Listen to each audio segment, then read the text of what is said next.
Hey everybody, welcome to this week's episode of Midwest Mythos, and we're back with the interviews. Like I said, we're coming heavy strong this year with the interviews. Last week, a little different, but that's because God put that on my heart to do that episode like that. But we're back again, and guys, I got a heater for you guys this week, and I'm bringing back one of my favorite guests of the show, Mr. Eli Watson. How's it going, brother? Hey man, it's good to be back. Glad to have you back. How have things been since the last time you've been on? Dude, I don't remember the last time I was on. I remember you and I remember talking to you and enjoying that conversation, but I don't remember what we talked about. It, wa- if I remember, it was a few days before Cursed Waters came out. Holy cow. So Yeah, a lot's been going on, man. I guess since then, finished up Bigfoot, The Road to Discovery on YouTube. Um, Brought back my show Mysteries and Monsters for 2 episodes. And now, as of the time of this recording, it's available for the squad members. The new show, Bigfoot Mountains of Mystery, is coming out. So, sounds like you've been pretty busy. oh yeah. Oh, and I, of course, gosh dang, I released the movie Cryptid Goat Man, which is available to some of the Kickstarter backers. Will be available 2025 to everybody. So look out for that. And then the big thing for this year is Ape Canyon, Siege of Ape Canyon. That's the one I'm super excited for. I've been keeping up with it.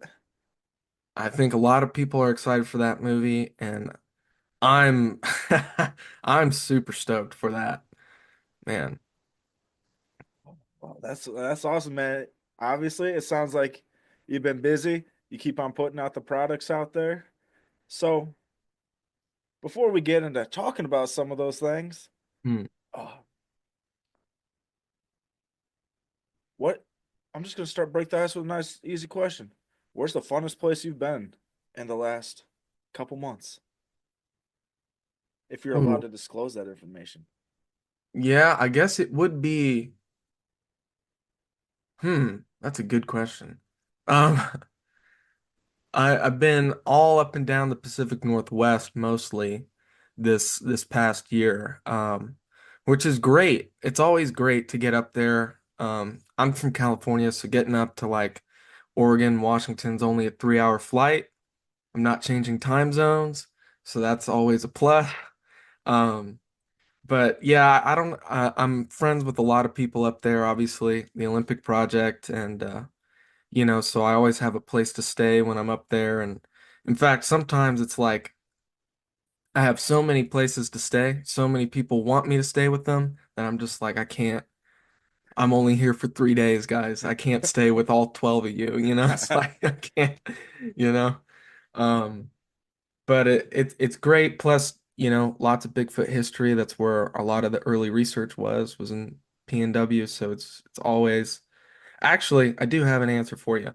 Um, I've talked to myself until I figured out the answer. But uh for the new show, Bigfoot Mountains of Mystery, which is all about the Sierra Nevadas, which is here in California, I spent over the course of August about 3 weeks up in the Sierras, and 2 weeks of that I was in the Sierras the entire time. I did not leave the mountains for 2 weeks, and definitely felt like a mountain man when I finally came home. I was like, dang, I haven't shaved. I haven't, it's like I stink. But I mean, that was it fun for so many reasons because August is a great time to visit the Sierras because it's not hot up there, but it's not cold. Hmm. It's a perfect temperature up there, and you can visit the lakes and everything. I mean, I was taking baths in lakes up there. I mean, that's pretty dope. Yeah. And bear stole my food while I was up there. I was the closest I've ever been to a bear in my life, you know. Um, and yeah, just the people I met up there and just driving around and seeing my own state because, the Sierras is like known for Yosemite. That's probably the biggest thing people know. Everyone knows Yosemite, Hmm. but the mountain range is 400 miles long north to south. Yosemite is a canyon that's 3 miles long. You Yeah. know, it's like there's so much more to see, and so it was kind of nice to traverse to lesser known places in the Sierras, and it's just like all of it is beautiful. All of it is like all of this could be a national park if they really wanted to, but I don't think they should. But Yeah. Well, I was, I believe it was, you put out I believe it was Yosemite. You put almost like that love letter video out. yeah, Yeah, it's in Yosemite. That was awesome. I was watching that and I was like, man, I really need to make my way out there sometime either this year or next year. yeah, that was my personal channel. I put out that video, What Camping Taught Me, and it I essentially it taught me peace and calmness, you know, because I don't mean I grew up rural, but I didn't grow up like in the middle of nowhere. And Hmm. then I went to school, film school in LA for 4 years, and it's like LA, Los Angeles is the total opposite of anything nature related, you know? They Yeah. call it the concrete jungle for a reason. And so, and it was like towards the end of me being in college that I started getting into camping, and then obviously doing small town monsters, you end up doing a lot of camping, and it's just like just all the time I've spent outdoors and like those quiet moments that you don't often get on camera that just being out there, you know? Hmm. It's like I have no cell reception, you know, like it's just me and what I'm around right now and it just feels it's great. That's a great feeling. It is the best feeling in the world. I wish more people would do it. Yeah. If they did, I feel like we would have a lot less problems. It's Yeah. very similar to me. Like I have a very similar story to that because I went to college up in the Upper Peninsula of Michigan for Yeah. for conservation science, and when I was up there, I was walking the trails on the waterfalls, climbing waterfalls, all that good stuff, and it it changes your perspective on everything, even if you're not out there looking for Bigfoot or Dogman or something like that. I mean, it's just nice to be out there and get in that quietness and connect to where because that's what we're meant to do, man. I don't care Yeah. what people say with all this stuff around. We're supposed to be in nature. Yeah, oh, 100%. Dude, no, the conservation thing, you know, growing up, I never thought about conservation, environmental issues and things like that. It was Bigfooting that brought it to my attention because, you know, you can go camping and like there's plenty of camping places and like, you know, when I started camping, I was camping in places where there's lots of people, touristy areas. Doing Bigfooting, it's like you want to get to those places where there aren't any people Hmm. and you're way out there. And that's when you start seeing the stuff like the poor forest management, at least here in California.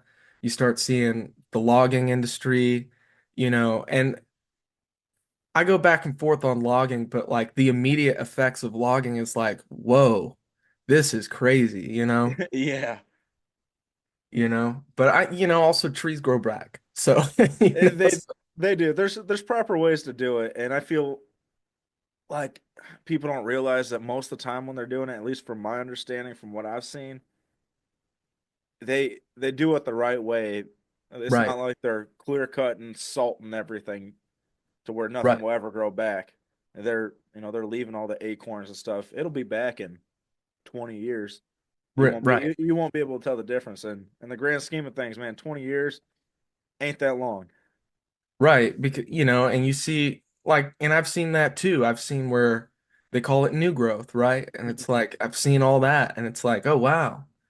So it does grow back and all the animals move back in, you know? But I think the just like trash too being out there and it's like places you would never expect. People are just dumping Coke cans, you know, beer bottles and it's like, "Come on, guys, Not that hard to toss in your backpack.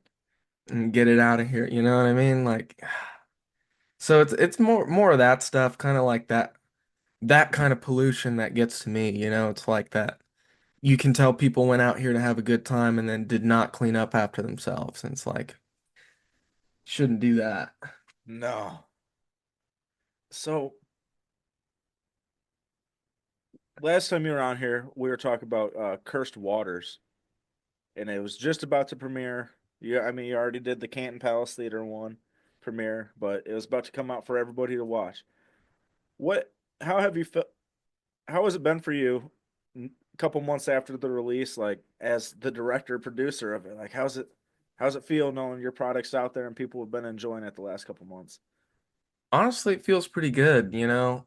Um, with the way STM is, you're always moving on to the next project and stuff, but I have been thinking about it a lot, lately and just being like, I guess I've had lots of conversations with people and people not in the Bigfoot world and they're asking me, "What do you do?" And I tell them this is what I do and when you tell people, "Well, I make YouTube videos," that's less impressive. So I've been showing them Cursed Waters. It's on Amazon. They're like, "Oh, wow, you're legit."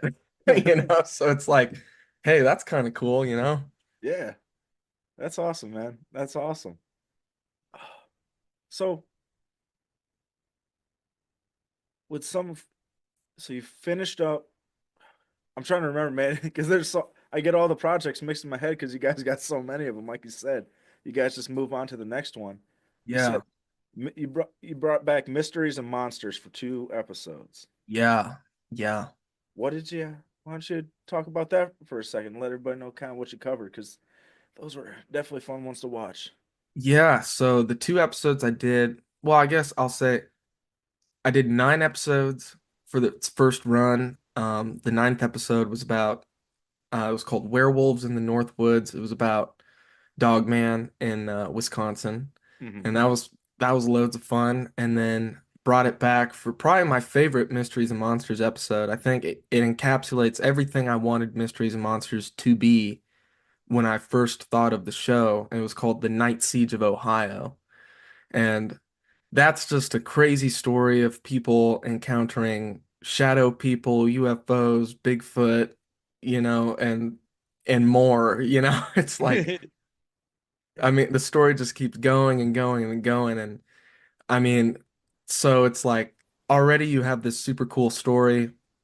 Then you have Mark Matsky and Andy Matsky, kind of the father-son dynamic, who are just like really the main researchers of that because it was like the one pamphlet came out in the 70s and it was never brought back up and it was like here's this one really crazy thing that happened and that's it. And it's like what? So it's cool and we went to the location where it happened and finding the documents that you can't find online. And then, of course, the recreations. I shot those in Virginia with my good buddy Tyler Hall. And that was um, him and his dad play the characters in the recreations. And Tyler's also in the Bigfoot suit. He also plays the shadow people. So Tyler's all over that movie. But I mean, I keep saying this a lot but I used to make short films all the time with my friends in high school and stuff and like just little shoot 'em up movies and this one had lots of shooting sequences and uh just doing it with my buddy Tyler and doing it with his dad and just like at their house in Virginia it just felt like I was like everything came full circle. It's like I'm bringing back these old skills I haven't used in years and just like just having fun. That's awesome. It's always good when you can, like you said, bring it back full circle. Like, cause I can imagine you weren't expecting to do something like that when you first joined STM. Like you said, having like a shoot 'em up kind of, just Yeah. have fun with your friends. No, so it was really cool. And then the one I did after that was the Aztec UFO crash, which dived back into the UFO stuff and um how do I say it? It just looked at a UFO crash that's often written off as a hoax and just kind of got into like these are the reasons it's not a hoax and it's definitely a super compelling story. And so I was really happy to put that one together. So honestly, those 3 episodes might be some of my favorites. Like the episode 9, 10, and 11, just really like they're all just so different from each other. None of them are the same. And that's what I wanted for that show. I wanted every episode. Yeah, I might have said this on your previous show, but I really drew from Monster Quest as my inspiration for that. And I even got Doug Hychek in episode 9. So it's like everything came full circle. Got the creator of Monster Quest in my show, inspired by Monster Quest. It's like, wow. And but yeah, every episode's so different from each other and just it's just cool, man. Hopefully I'll be able to do some more down the I, line. I hope you are able to, man, because you know, I'm not saying that what you're putting out ain't good, because it is, man. You put out some quality content, some pretty quality content, but you can tell, and it's not just you, it's everybody on STM, like Alex with Strange Places. Like when you guys get on that project, that is something that you really, really enjoy as just as a viewer. We can real I personally can really tell, like, oh, you guys are having fun with this, and like you said, those do turn out to be your guys' best projects. Yeah. So you brought up, I know you probably don't get, when you get brought on for interviews, asked to do this very much, but the Aztec UFO crash, Yeah. would you mind talking about that a little bit, like what you can, just maybe get people interested in it, because I was not familiar with it until I heard you talking about it. Yeah, so the Aztec UFO crash, yeah, that was really swept under the rug. That happened in March 1948. So like for example, Roswell happened in 1947.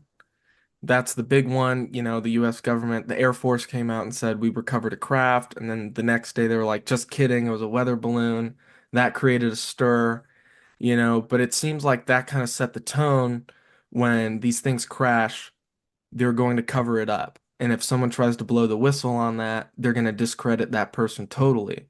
So another UFO crashes in 1948, also in New Mexico. And some of the scientists that were working on the craft after the crash blew the whistle on it. This author named Frank Scully came out, started talking about it, and then throughout the documentary, I show how it's like a pretty systematic way that they completely discredited him, that even to this day people still think it's a hoax. They write it off. People don't even consider it part of UFO history. Like you said, you've never even heard of it, Yeah. you know? That's like that's how thorough it was. It's been so discredited and debunked or whatever, and it's like, no, when you actually look at the details, no, this hasn't been debunked. This was a real thing, and you start finding the paper trail. And so essentially this craft uh crashed. It was intact. A couple people saw it go down, and then some brush fire broke out, completely unrelated to the crash, but happened to be next to the crash. And all these people are out there, helping put out this brush fire, and then they see this craft up on this mesa, and they're like, "What the heck is that?" And it's the late 1940s. We're just coming off of World War II. Everything's kind of experimental. People don't know that what they're looking at is maybe something from outer space. They think, their first thought is, oh, this might be some top secret government experiment, Hmm. because yet New Mexico was the place where they that's where the nuclear bomb was developed, or the atomic bomb was developed. That's where lots and still to this day, lots of experimental aircraft are produced and tested in New Mexico. So it wasn't like a weird assumption to be like, hey, we need to call the military and tell them that their thing is here. Well, they ended up getting inside the craft and finding these 14 to 16 bodies that were like 3 to 4 feet tall. They had these light blue unitards on. Looked like they had been burned, but their features were different. And people were like, we don't even know what we're looking at. And that's when the military arrived. They told everyone to go away, don't talk about this, and the whole thing was swept under. And there's rumors that the craft is still at Wright-Patterson in Ohio, which I would believe, Yeah. that's where they say the Roswell craft is too. Everything ends up in Ohio, man. Dude, everyone wants to talk about Area 51 being this crazy place, and it's like, no, Wright-Patterson, Ohio, dude, that's where it's all at. Mhm. That's the real Area 51. And now that we're all starting to come to that conclusion, I guarantee there's nothing at Right Pad anymore. I guarantee they're all Dude, moving yeah, somewhere else. probably moved it. Probably Raven Rock up in Pennsylvania, I think. Yeah, Maybe, yeah. that's wild though, man. It's a crazy story, and like you said, I hadn't even heard of it until I think I talk about it in the episode. We went to New Mexico to film American Werewolves 2 Skinwalkers right there on the Navajo reservation. And I was kind of tasked with like, oh, you got to make something while we're here too, and and the whole reason I was there to begin with was because I'm a licensed drone operator. Mhm. So I'm doing all the drone work for these STM movies. But and it's a good business move to kind of maximize our output when we're there. And so I was like, okay, I'll figure out something to do for Mysteries and Monsters. And that's when I found out, oh, there's this thing called the Aztec UFO crash. And I had read that it was a hoax, and I was like, well, that'll be interesting to do like a UFO hoax, thing, and maybe we could talk about other hoaxes. And I started looking into it, and I was like, this isn't a hoax. And and I think the actual story is a lot more interesting about how it all got swept under the rug. And I don't know. I believe the government hides things, but I think it's an interesting thing to look at to be like, well, how do they hide things? You know? Mhm. And that's a good way to think about it because a majority of the people and the government's happy that a majority of people think like that. It's like, oh, it's a hoax.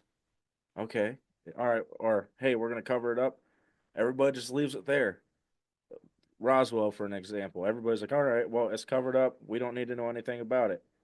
But I want to know how did they cover it up and Right. why did they cover it up and what's the next thing they're going to cover up? Right. You Yeah. know, if more people thought like that, man, we'd have a lot more of these stories to talk about. Right. Yeah.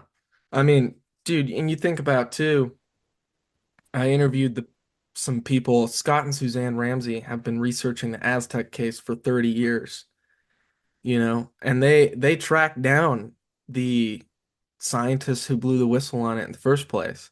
Because they're anonymous in Frank Scully's original book. So they found him and then found out that they went on to found Texas Instruments a few years later.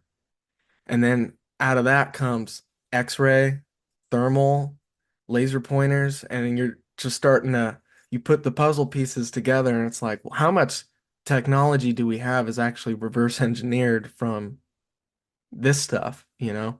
Yeah, because well, I don't know if you heard the theory of where laser pointers came from, but well, just lasers in general.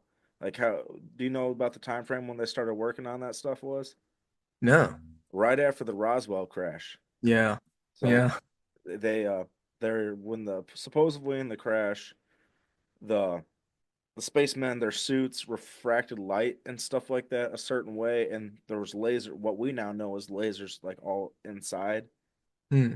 So they just engineered that, and boom, now we have lasers. That's just some weird thing I found out when I was reading one day. I was like, oh, well, this all makes sense if this guy came out and said this 30 years later. Oh yeah, this is where lasers came from, and he had all the crumbs leading back to their cookie jar. It's like, oh, okay. So, like you said, what Yeah. else came from that? Yeah. What else? I have no idea? Well, Texas Instruments, I just found out recently, makes a ton of missiles, and they make a lot of military technology actually. Yeah. Some of the fighters and stuff like that. So, is it all reverse technology from these crashes? Right. Who knows? I don't know, man. It's an interesting rabbit hole to get into, but it's like it's not a thing like most conspiracy theories where it's like founded in nothing. It's like, no, there's a pretty clear chain of events here that's like very compelling. Like you would have to have a really good argument to convince me that we don't have reverse engineered tech. You know what I mean? Like, Mm, yeah. how are you gonna explain that? You know? Somebody will find a way to think they got it figured out, but that's just how it is. Yeah. So you brought up your Siege of Ape Canyon coming up. Yeah. Do you want to talk about that a little bit? Yeah, of course. However much you want, because I've heard some stuff just on STM, but then I've also heard that you got to talk with Cliff and Bobo a little bit. Oh yeah, a little bit. Yeah, that's right. Um, well, the movie follows uh Mark Marcel. And so Mark Marcel back in 2013 discovered the Ape Canyon cabin site. And then I think early last year or 2023 found the mine site.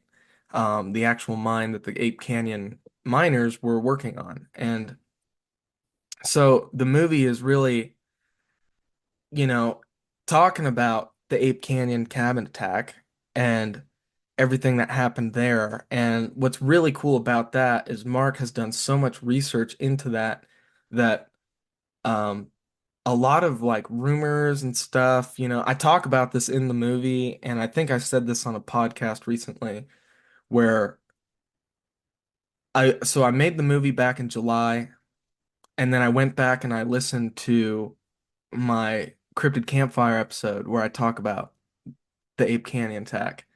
And listening to it after talking to Mark and making this movie, I'm like, there's a whole lot of stuff that's just wrong in my podcast episode. And I was just going off what I could find online.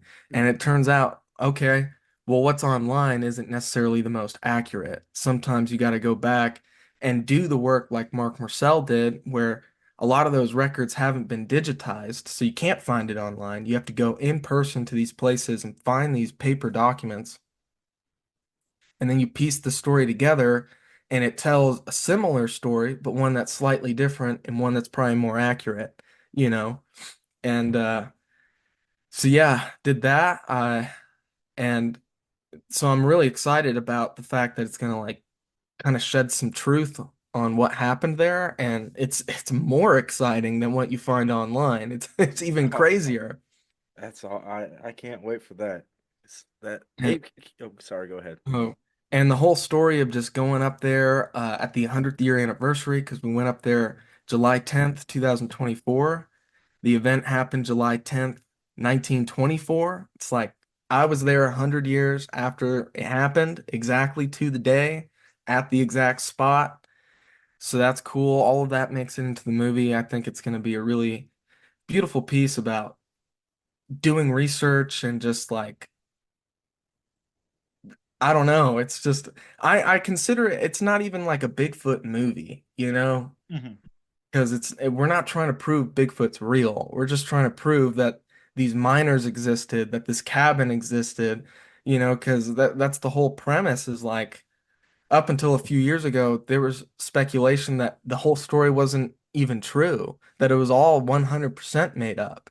And it's like, well, now we know that there was a cabin there, and we know the names of all the miners, we know the descendants of the miners, we know that there was a mine there. And it's like, that doesn't prove that they were attacked by Bigfoot 100 years ago, but it proves that some aspects of the story happened, you Yeah, know? it's like a history, almost like a history like documentary, like one of those ones Yeah. that. Yeah, I'm trying to think Yeah. of something that would be like, but uh, that's almost more interesting than the actual. Not saying the actual like supposed events that happened there are not interesting because it is, but like you said, it's been 100 years since it happened. And like you said, a lot of people believed it was false and stuff like that. So I'm really excited to see what you guys have going on with that because me personally, that's the kind of stuff I look for in stuff like this. Like I want to know the history of stuff. Like, yeah, you can go out there, you can look for Bigfoot, you can look for ghosts, you can do all this stuff, but I want to know the history of the building. If you're doing like a ghost hunting, that's why I like ghost adventures. Not because Yeah. them doing all the ghost hunt, but talk about the history of building, what happened there, what could be causing whatever's going on, or In the case of this, like you guys went to Ape Canyon. Here, at least the location's real. This there is a mine, there is a cabin. Who cares if they got attacked by a Sasquatch? This is you guys putting together the first couple pieces of the puzzle. Who knows where it'll go coming in the future? Yeah. Yeah, who knows? It ends pretty open-ended, because when you're looking into cases like this, and I struggle with this even with like mysteries and monsters, there's always more to uncover, like the Night Siege episode we were just talking about. Found out, we found, okay, there's only one real document about what happened out there. The episode comes out, and I get emails from two different people saying that they were there, you know? And it's like, oh gosh. And so I'm talking to those people, and it's like, there's enough material here for like a part two, you know? And so it's like, what will happen? The Ape Canyon movie will come out, tons of people will see it. Who knows? Maybe I'll get a call or Mark Marcel will get a call and be like, hey, here's some more information that maybe you don't know, and then it just keeps going. It's hard to find like the end, you know what I mean? And it's it's a good thing sometimes when there isn't an end Right, to it. Because like you said, you get more and more and more. And who knows, maybe that'll lead to something that nobody's ever heard of before. Who knows, maybe there's more cabins and more mines out there in that valley that we've never heard of, but maybe there's a journal or something out there that right, somebody will find. Because I mean, that wouldn't be the first time something like that has happened. right, exactly. So it's it's really cool, man. So I'm super stoked for that one to get out. That'll probably come out in the spring of this year. So I'm still working on it, still making it happen, but what is put together so far is like I don't want to blow up my own ego, but I think it's the best thing I've made. You know? Hey man, you got some tough stuff to beat. But if you're saying that, man, I'm excited to see it coming out. Now, you do have other projects that you have announced are coming out for you. What what would the titles of those be, if you even have titles for them yet? Yeah, well, the biggest one is the only one really on the docket at the moment is Bigfoot Mountains of Mystery. So I talked a little bit about that. It focuses on the Sierra Nevadas, that whole mountain range. And like I said, I'm not going to the most populated spots. If you look at the mountains, there's plenty of Bigfoot reports that come from the Sierra Nevadas. And, places like Yosemite don't get a whole lot. But maybe that's because they get like millions and millions of people there every year. Any animal would might want to stay away, Yeah. you know? So, but looking around, it's like there's plenty of stories, but it's also kind of a difficult project to do because it's not really a place that's talked about when it comes to Bigfoot. The only thing I can think of that comes out of there is Ron Moorhead and the The Sierra Sierra Sound. Silent. But what, that was almost 40 years ago now? Yeah, in the 70s. Yeah, almost 50. Yeah. Dang. Man, Yeah. Ron's been putting in that work for a while. Yeah. So, and at the moment, I haven't done anything on the Sierra Sounds. I want to because it's like it's a show about the Sierras. How can you not cover the Sierra Sounds? That's like the biggest piece of evidence to come there. But the first episode's all about Lake Tahoe, which is another huge tourist destination out there, but not quite as big as Yosemite. But there's lots of stuff that comes out of Lake Tahoe, and just I was able to put together a really good episode that involves like Bob and Kathy Strain from the NWAC, and they're talking about their experiences up at Lake Tahoe with a guy named Tom Yamarone, who they call the Bob Dylan of the Bigfoot world. And there's some awesome music in this episode. So it's pretty for a first episode, I'm very, very happy with it and excited to share more about what happened last summer. Dude, 3 weeks up there, a lot goes on. I can only imagine. Now, were you solo roughing it, or did you have some people with you some of the time? Um, I was with, so about the first 5 days, I was with a big group of people, guy named Bart Catino, who's filmed Sasquatch on thermal up in the Sierras. And then after that, I was solo roughing it for a while. And I don't know, it was kind of a nice experience. I was a little nervous about that, being up there, don't know the area very well. Now I do. Back then I didn't. Hmm. And but I think it was a good experience overall to be completely alone and just a lot of places you don't have self-service, so I couldn't talk to people on the phone, so I'm just sitting there, you know, in front of a lake, in front of a mountain, and just thinking about how this show's going to come together, thinking about all sorts of stuff. It just gives you quiet time to think. And so, that's a good aspect. Maybe I'll try to put that in the show. Hey, man, do it. Yeah. Oh, so it sounds like that's gonna be. That sounds like that's gonna be a lot of fun to watch and just see. See, coming from the Midwest and never being out west, it, I like it when people like you do stuff like that because I get to live kind of like vicariously without, going and camping out somewhere I've never been before, never been in that kind of environment. Yeah. So, yeah, that's cool, man. That's really cool. Like, do you have any? Yeah, this would be a perfect time to ask because we're talking about. You got any like tips for somebody if they're like thinking about doing something like that? Bring lots of water and lots of food. Um, and just be smart. You know, I was alone, but I wasn't like going way out there by myself with no way to contact people. Probably get a satellite phone or like a Garmin InReach, Hmm. just so you can tell people where you're going.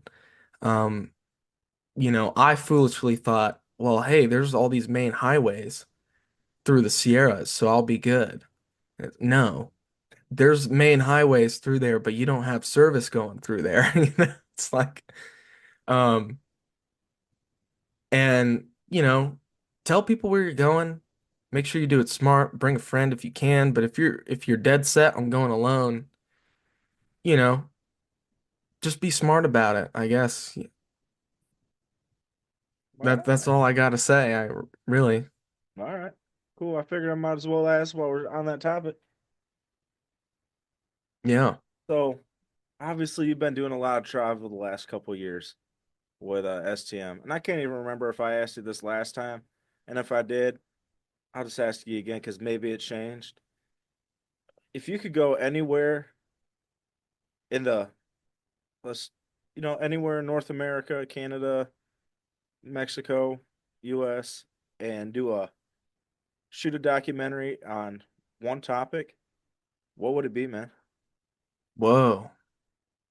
Like what's your Documentary what's your on, dream project? dude, I don't know. Um,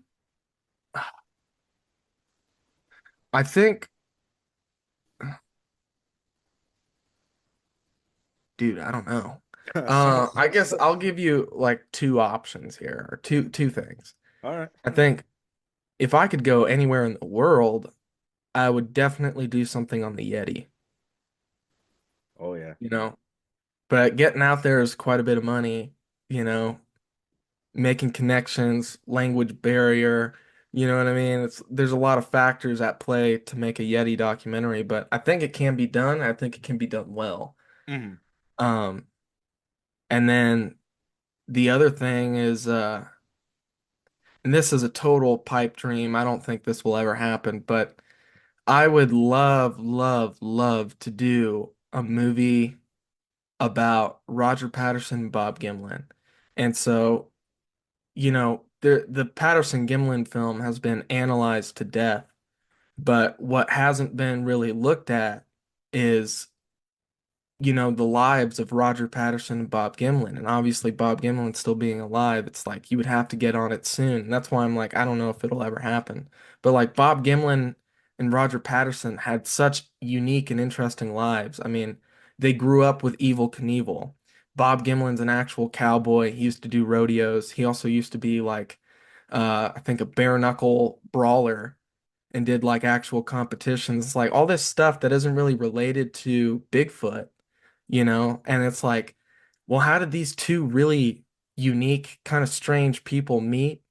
And what brought them out to Bluff Creek that day, you know? And then what happened to their lives after? Because it's like Bob Gimlin was so like burned by Renee DeHinden and John Green and stuff, and even Roger Patterson that he didn't talk about it for like 30 years, you know? And Hmm. it's like that's a crazy story in and of itself, you know, and just it would be another historical piece, but one that's like, here's this whole story about these people that hasn't really been told, you know? There's no books on it. There's no like you hear people talk about it when you're sitting around Bigfooting and people know and talk to them. You hear this story and you're like, what? And then I'm sitting there thinking, I'm like, why hasn't anyone done something with that? You know? And that would be perfect because there's not a single person who's into, I'm gonna just say, cryptozoology that does not know those names. Right, right. I It makes perfect sense. I'm honestly surprised like History Channel or something hasn't picked something up trying to do it. Well, it's the thing, it's like, I don't know, dude. My whole interest on things like doing Ape Canyon's kind of like changed my whole way of thinking about these documentaries and even Road to Discovery to an extent. Like, I don't want to just tell Bigfoot stories anymore. It's like I want to tell stories about people, you know? And like in the Bigfoot world, there's so many interesting people. It's like I say no one's normal, but like in a good way. Everyone has really unique, interesting lives. And, you know, and that extends all the way back to Roger and Bob, you know? And so it's like everyone wants to cover what did they film? Did they film a real Bigfoot or not? And then there's so much debate about it. They're still debating it to this day. And it's like, okay, what if you made a movie that wasn't about that? And that was like, this is why they're famous, but who were they? You know, that's But what's interesting to me. yeah, it I can imagine the stories you've heard, not even about them, but just other well known and not so well known like researchers and stuff. Because Yeah. you got the inside track. I actually, you know what? That let's just lead that into the next question Okay. because now you got me on this. I didn't even think it would go this way, but I'm all right that it is. What are some of like the funnest experiences you had like with people? Like not even like take the cryptid stuff, just out while you're out traveling doing this stuff. If if you care to share some of those, like some of your favorite experiences. Yeah, man. I think one of my favorites was camping out near Mount Hood, and it was me, Connor, and this older gentleman, probably in his 80s. And I remember him, he comes up, he pulls up in his truck and he goes, "Is this a dry camp?" And I'm like, "Well, there's not like any water on the ground." He's like, do you allow drinking of alcohol?" And I said, "Well, yeah, of course." And he proceeds to pull out these 3 bottles of whiskey. And we stayed up all night drinking, and I'll never ever forget this. This 80-year-old man out drunk me and my buddy.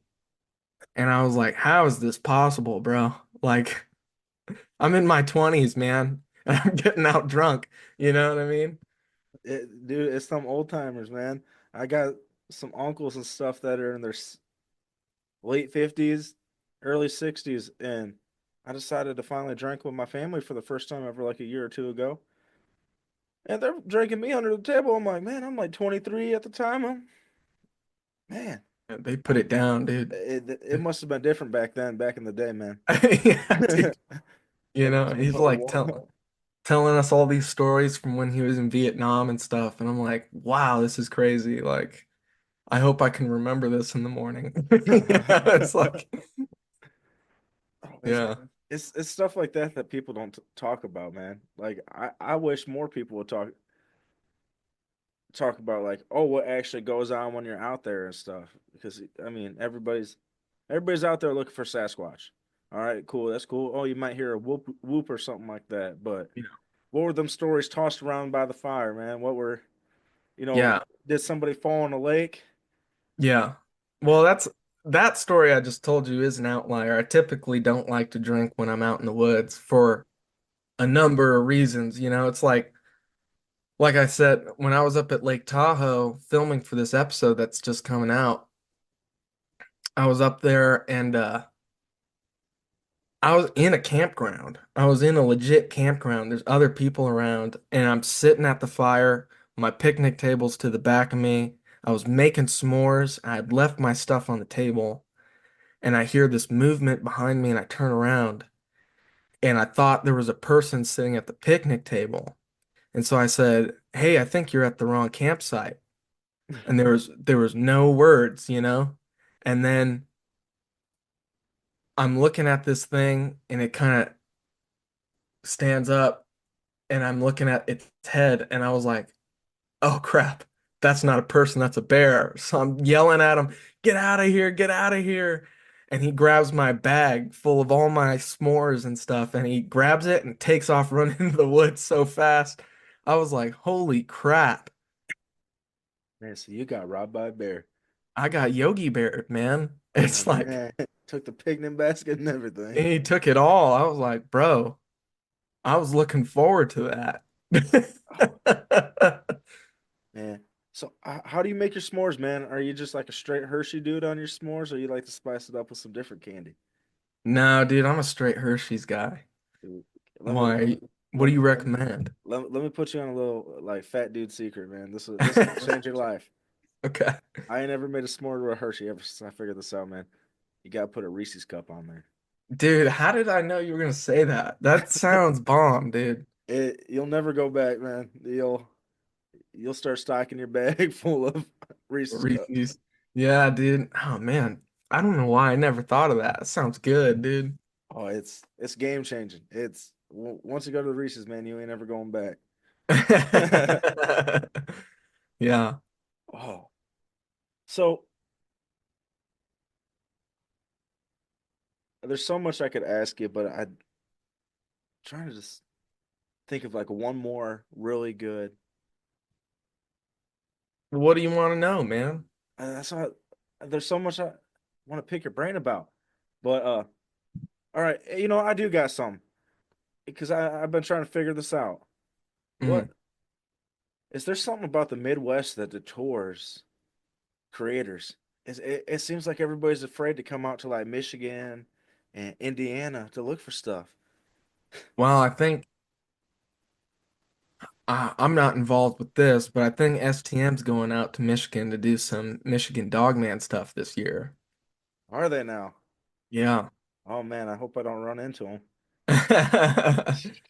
Um, I don't know, because I've been out to the Midwest a couple of times. I don't know what it is. I don't know. It's like so flat out there. I don't know. I've done a project in Nebraska, Hmm. did a Bigfoot project out there with the Omaha people there. That was a unique experience. Obviously did Dogman in Wisconsin, focusing on some Bray Road stuff.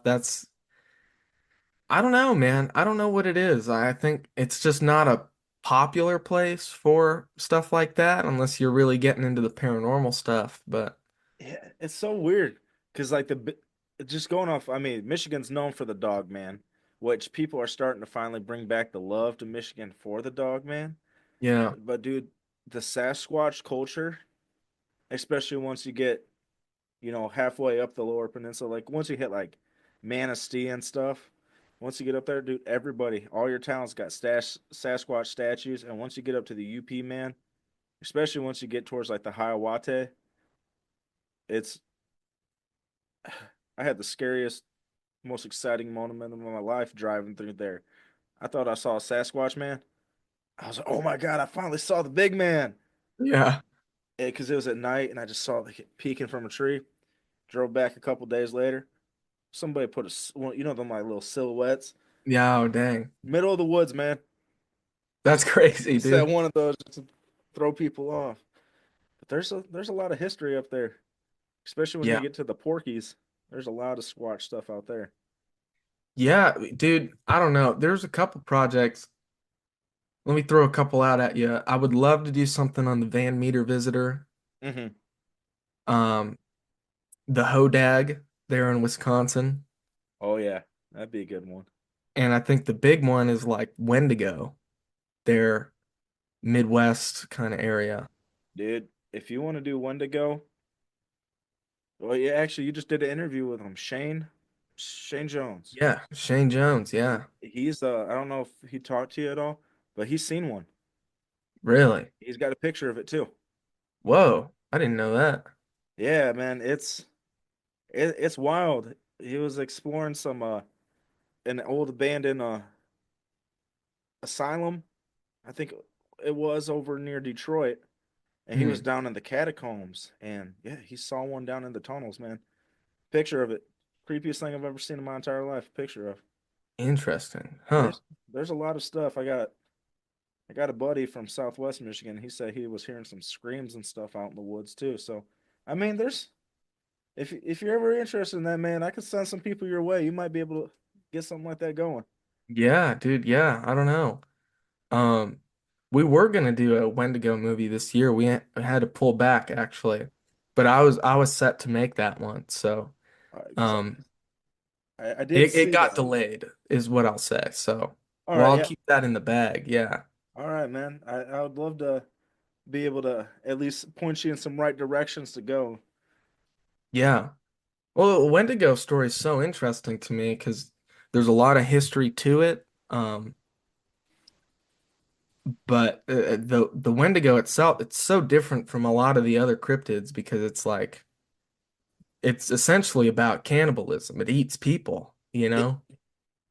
to me, honestly, not saying I don't believe in Sasquatch and stuff like that, but to me, the Wendigo, just from my faith and stuff, makes plenty of sense to me that it's very possible that this stuff could be happening because Yeah, cultures all over the world, just because they don't call it a Wendigo, have Wendigos.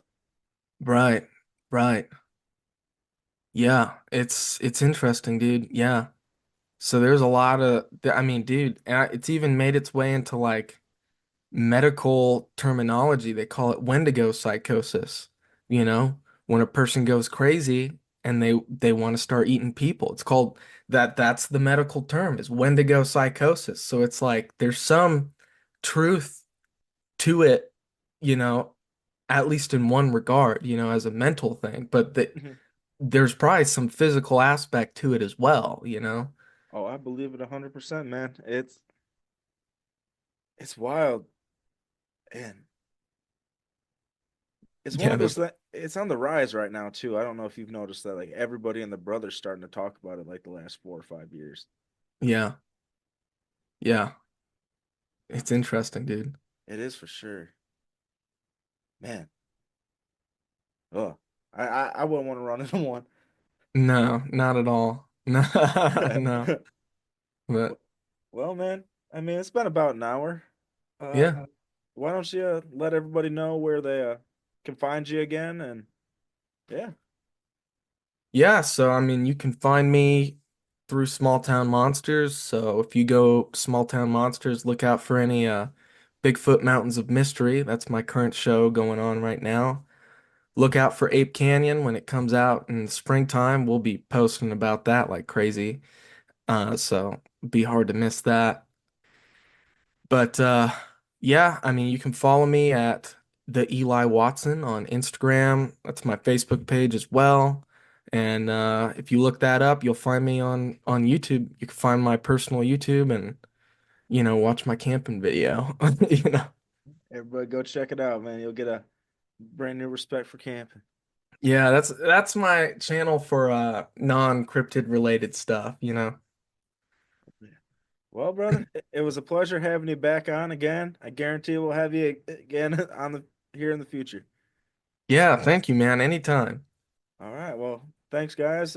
Thanks for listening this week, guys. And if you enjoy the show, don't forget to like, share, follow the show, all that good stuff. I say it every single week. If you or anybody you know has had an encounter with anything and you'd like to be on the show, shoot me a message on my Instagram, Midwest Mythos, or you can go to my link tree, linktr.ee/Midwest Mythos podcast. There I have an encounter report form you can do out. It shoots me an email. We'll get something set up. I'd love to have you guys on the show. With that being said, y'all have a blessed week and see y'all next week. Bye.